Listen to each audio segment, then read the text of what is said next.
Hello friends, welcome back to the new video. In this video guys, I am going to show you guys how can you disable your do not disturb mode in your Motorola phone device. Guys, you want to disable your do not disturb mode, so as you can disable it. And guys, now let's see how to disable do not disturb in Motorola phone. In this video guys, I am going to show you.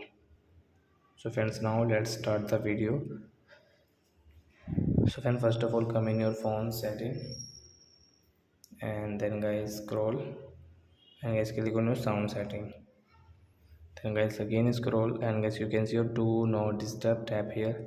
Then guys you can see turn off now, means you want to disable, so guys you can disable from here. Then guys this option will remove from here, because guys your do not disturb has disabled means off.